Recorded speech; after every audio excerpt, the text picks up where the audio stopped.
സമയം രാത്രി 11:56 അപ്പൊ ഞങ്ങൾ ഒരാൾക്ക് സർപ്രൈസ് കൊടുക്കാൻ വേണ്ടിയിട്ട് പോവാണ്. ഞാനും ഭാബിയും കൂടിയിട്ടാണ് കേട്ടാ സർപ്രൈസ് കൊടുക്കാൻ വേണ്ടി പോണേ. ഇന്ന് ഇക്കാക്കാന്റെ ബർത്ത്ഡേ ആണ് കേട്ടാ. അപ്പൊ ഞങ്ങള് സർപ്രൈസ് ആയിട്ട് കേക്കൊക്കെ വാങ്ങിച്ചിട്ട് സൂക്ഷിച്ചു വെച്ചിട്ടുണ്ടായിരുന്നേ. കറക്റ്റ് 12 മണി ആയപ്പോ ഞങ്ങള് നേരെ സർപ്രൈസ് എടുക്കാൻ വേണ്ടി പോയിട്ടാ. നിഫോളെ കേക്ക് കട്ട് ചെയ്യാൻ വേണ്ടിട്ട് ഉറക്കത്തിൽ നിന്ന് എണീപ്പിച്ചതാണ് കേട്ടാ. ആള് അതുവരെ പ്ലാൻ ചെയ്തിട്ട് ഇരിക്കുന്നതായിരുന്നു, പിന്നെ ഉറങ്ങിപ്പോയിട്ടാ. അങ്ങനെ കഷ്ടപ്പെട്ട് ഉറക്കത്തിൽ നിന്നൊക്കെ എണീപ്പിച്ചതിന് ശേഷമാണ് ഇങ്ങനെ കേക്ക് കൊണ്ടുകൊടുക്കാൻ വേണ്ടി പോണത്. സത്യം പറഞ്ഞ ഇക്കാക്ക് ഭയങ്കര സർപ്രൈസ്ഡ് ആയിട്ടുണ്ടായിരുന്നു കേട്ടോ. കാരണം ലൈഫിൽ ഫസ്റ്റ് ടൈമാണ് ഇങ്ങനൊക്കെ. ആള് തൊട്ട് എക്സ്പെക്ട് ചെയ്തിട്ടുണ്ടായിരുന്നില്ല കേട്ടോ. ഫോൺ അടിച്ച് ചോദിക്കുന്നുണ്ട് ഇത് എവിടുന്നാ ഇങ്ങനെ ഒപ്പിച്ചെന്നൊക്കെ ചോദിക്കുന്നുണ്ട്. കാരണം കണ്ടിട്ടുണ്ടായിരുന്നില്ല, ഞങ്ങൾ കാണാതാണ് ഇതൊക്കെ ഒളിപ്പിച്ച് വെച്ചിട്ടുണ്ടായിരുന്നതേ. അങ്ങനെ ഞങ്ങൾ എല്ലാരും കൂടിയിട്ട് കേക്ക് കട്ട് ചെയ്യാൻ വേണ്ടി പോയിട്ടാ. അങ്ങനെ കേക്ക് കട്ട് ചെയ്തിട്ട് എല്ലാവർക്കും കൊടുത്തു കേട്ടോ.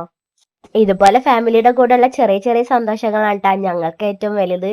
ഞങ്ങൾ എന്തായാലും നന്നായിട്ട് എൻജോയ് ചെയ്തു കേട്ടോ. അപ്പൊ ഇത്രയുള്ള വീഡിയോ ഇഷ്ടപ്പെട്ടിട്ടുണ്ടെങ്കിൽ സബ്സ്ക്രൈബ് ചെയ്യാൻ മറക്കരുത്. അപ്പൊ ശരി, ടാറ്റാ, ബൈ.